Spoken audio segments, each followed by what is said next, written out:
Hi hello friends, welcome back to my channel. ನಾನು ನಿಮ್ಮ ಅಶ್ವಿನಿ ಶ್ರೀನಾಥ್. ಎಲ್ಲರೂ ಹೇಗಿದ್ದೀರಾ? ಐ ಹೋಪ್ ಎಲ್ಲರೂ ಚೆನ್ನಾಗಿದ್ದೀರಾ ಅಂದ್ಕೊಳ್ತೀನಿ. ಸೊ ವಿಪರೀತ ಮಳೆ ಬರ್ತಾ ಇದೆ ಎಲ್ಲ ಕಡೆ ಅಲ್ವಾ?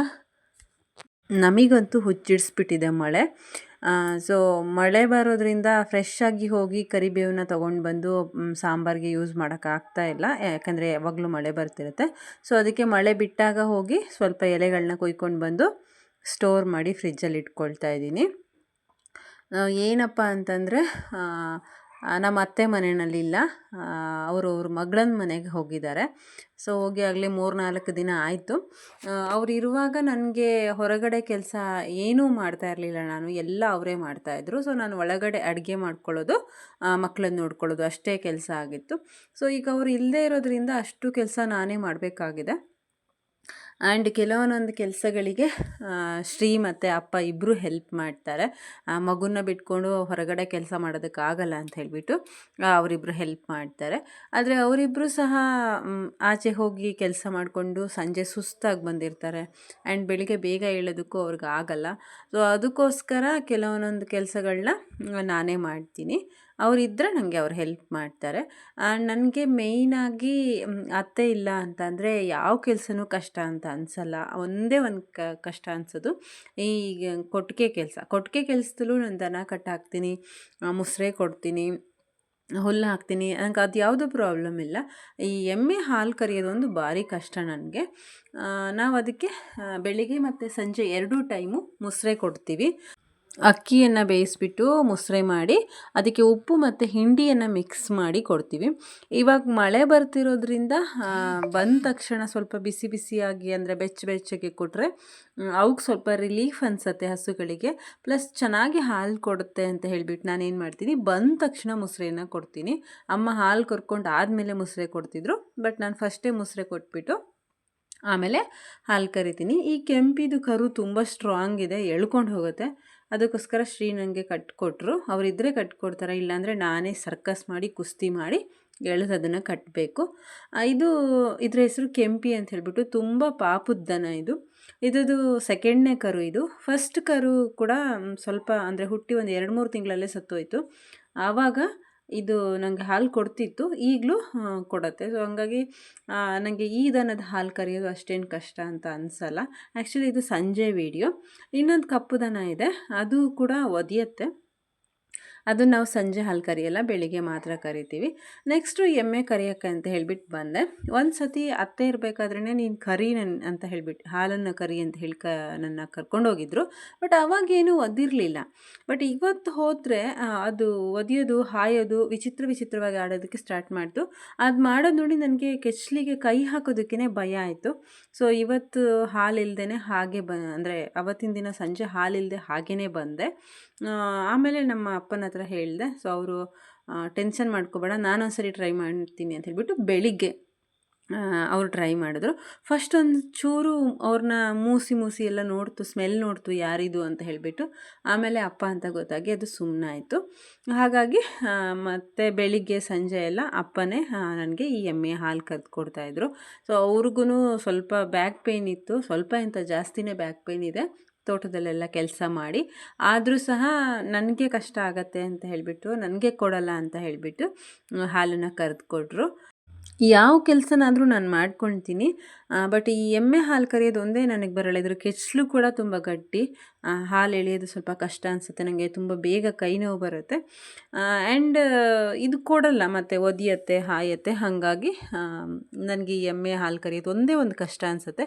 ಸೊ ಅತ್ತೆ ಇಲ್ಲ ಅಂತಂದರೆ ನನಗೆ ಮೊದಲು ಮೈಂಡಿಗೆ ಬರೋದೇ, ಅಯ್ಯೋ ಎಮ್ಮೆ ಹಾಲು ಕರಿಬೇಕಲ್ಲ, ಹೆಂಗೆ ಅಪ್ಪಾಜಿಗೆ ಹೇಳಬೇಕು, ಇಲ್ಲ ಶ್ರೀಗೆ ಹೇಳಬೇಕು, ಹೆಂಗೆ ಅಂತ. ಆ್ಯಕ್ಚುಲಿ ಶ್ರೀನೂ ಇದೊಂದು ಸರಿ ಟ್ರೈ ಮಾಡಿದ್ರು, ನಾನು ಅದನ್ನು ವೀಡಿಯೋ ಮಾಡಲಿಲ್ಲ, ಅವ್ರಿಗೂ ಸಹ ಕೊಡಲಿಲ್ಲ.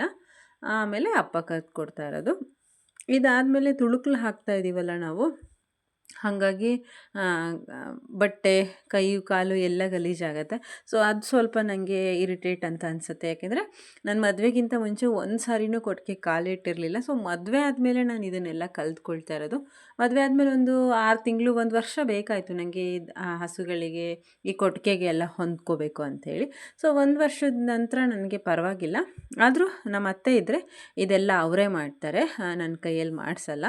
ಸೊ ಅವ್ರು ಇಲ್ಲದೆ ಇರೋದಕ್ಕೆ ಈ ಕೆಲಸನೆಲ್ಲ ನಾನು ಮಾಡ್ಕೋಬೇಕಾಗಿದೆ.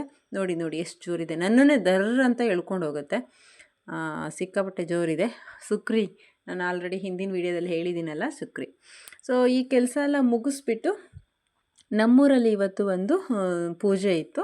ಸೊ ಅದಕ್ಕೋಸ್ಕರ ನಾನು ನನ್ನ ಮಗಳು ರೆಡಿ ಆಗಿಬಿಟ್ಟು ಬಂದ್ವಿ. ನಾನು ಬರೋ ಅಷ್ಟೊತ್ತಿಗೆ 1 ಗಂಟೆ ಆಗಿತ್ತು. ಅಮ್ಮ ಇರಲಿಲ್ಲಲ್ಲ, ಸೊ ಎಲ್ಲ ಕೆಲಸ ಮುಗಿಸಿ ಬರೋಷ್ಟೊತ್ತಿಗೆ 1 ಗಂಟೆ ಆಗಿತ್ತು. ನಾನೇನು ಅಂದ್ಕೊಂಡಿದ್ದೆ, ಸೊ ಪೂಜೆ ಎಲ್ಲ ಮುಗಿದು ಊಟ ಟೈಮಿಂಗ್ಸ್ ಇದು ಅಂತ ಹೇಳಿಬಿಟ್ಟು ನಾನು ನಮ್ಮ ಪಕ್ಕದ ಮನೆಯವರು ಬಂದ್ವಿ. ಇದು ಲಿಂಗಾಯತರು ದೇವರು ಮಾಸ್ತಿಯಮ್ಮ.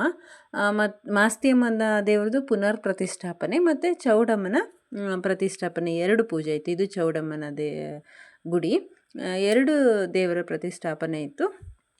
ನಾನು ಅಂದ್ಕೊಂಡೆ 1 ಗಂಟೆಗೆ ಹೋಗ್ತಾ ಇದ್ದೀನಿ, ಸೊ ಇದು ಊಟದ ಸಮಯ ಅಂತ ಹೇಳಿಬಿಟ್ಟು. ಆ್ಯಕ್ಚುಲಿ ನಾವು ಹೋಗಿದ್ದೆ ಕರೆಕ್ಟ್ ಟೈಮ್ ಆಗಿತ್ತು, ಅಂದರೆ ಪೂಜೆ ಎಲ್ಲ ಅರ್ಧ ಮುಗ್ದಿತ್ತು. ನಾವು ಹೋಗಿ 1/2 ಅವರ್ ಆದಮೇಲೆ ಮಳಲಿ ಮಠದ ಸ್ವಾಮೀಜಿಯವರು ಬಂದರು.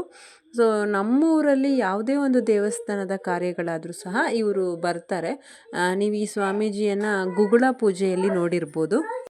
ಇದು ಲಿಂಗಾಯತರ ಕುಟುಂಬದ ದೇವರು ಆಗಿರೋದ್ರಿಂದ ಸೊ ಅವರೇ ಎಲ್ಲ ಮುಂದಾಳತ್ವದಲ್ಲಿ ಪೂಜೆಯನ್ನು ಮಾಡ್ತಾಯಿದ್ರು. ಸೊ ಸ್ವಾಮೀಜಿಯವ್ರನ್ನ ತುಂಬ ಗೌರವದಿಂದ ಮಾಡಿಕೊಂಡ್ರು. ಅವ್ರು ಬಂದಾದಮೇಲೆ ಮತ್ತೆ ಒಂದು ಸತಿ ಪೂಜೆ ಆಗಿ ಮಾಸ್ತಿಯಮ್ಮ ದೇವರಿಗೆ ಮತ್ತು ಚೌಡಮ್ಮ ದೇವರಿಗೆ 2 ಮುಖಕ್ಕೆ ಒಂದು ಹಸಿರು ಕಲರ್ ಬಟ್ಟೆಯಿಂದ ಮುಚ್ಚಿದ್ರು. ಸೊ ಅದನ್ನು ಇವ್ರು ಬಂದು ತೆಗೆದು ಮತ್ತೊಮ್ಮೆ ಪೂಜೆಯನ್ನು ಮಾಡಿದ್ರು. ಆ ದೇವರಿಗೆ ಮಾಡಿರುವಂಥ ಅಲಂಕಾರ ಆಗಲಿ ಅಥವಾ ಅವರು ಪೂಜೆ ಮಾಡಿರುವಂಥ ರೀತಿಯಾಗಲಿ ತುಂಬ ಅದ್ಭುತವಾಗಿತ್ತು. ದೇವರ ಅಲಂಕಾರ ಅಂತೂ ನೋಡ್ತಾ ಇದ್ದರೆ ನೋಡ್ತಾನೇ ಇರೋಣ ಅನ್ನುವಷ್ಟು ಅದ್ಭುತವಾಗಿ ಅಲಂಕಾರವನ್ನು ಮಾಡಿದರು. ಊರಲ್ಲಿರುವಂಥ ಹಲವಾರು ಜನರು ಈ ಒಂದು ಪೂಜೆಗೆ ಬಂದಿದ್ದರು. ಇನ್ನೂ ಕೆಲವರು ಪೂಜೆಗೆ ಬಂದಿರಲಿಲ್ಲ. ಸೊ ಪೂಜೆ ಅಂತೂ ತುಂಬ ಚೆನ್ನಾಗಾಯಿತು. ಪೂಜೆ ಎಲ್ಲ ಮುಗಿಸಾದ್ಮೇಲೆ ನಾವು ಹಣ್ಣು ಕಾಯಿ ತೊಗೊಂಡೋಗಿರೋದನ್ನೆಲ್ಲ ಒಡೆದು ಪ್ರಸಾದವನ್ನು ಕೊಟ್ಟರು. ಸ್ವಲ್ಪ ಹೊತ್ತು ಸ್ವಾಮೀಜಿಯವರ ಪ್ರವಚನ ಇತ್ತು, ಒಂದು 1/4 ಗಂಟೆ ಅವರು ಮಾತಾಡಿದ್ರು ಅನಿಸತ್ತೆ. ಸೊ ಅದನ್ನು ನನಗೆ ವೀಡಿಯೋ ಮಾಡ್ಕೊಳಕ್ಕಾಗಲಿಲ್ಲ, ಕಾರಣ ನಾನು ತುಂಬ ಹಿಂದೆ ಕೂತಿದ್ದೆ. ಮುಂದೆ ಹೋಗಿ ವೀಡಿಯೋ ಮಾಡೋದ್ರಿಂದ ಅವರೇನಾದರೂ ಅನ್ಕೋಬೋದು ಅನ್ನೋದಕ್ಕೋಸ್ಕರ ನಾನು ಮುಂದೆ ಹೋಗಿ ವೀಡಿಯೋ ಮಾಡಲಿಲ್ಲ. ಸೊ ಅವ್ರದ್ದು ಪ್ರವಚನ ಆದಮೇಲೆ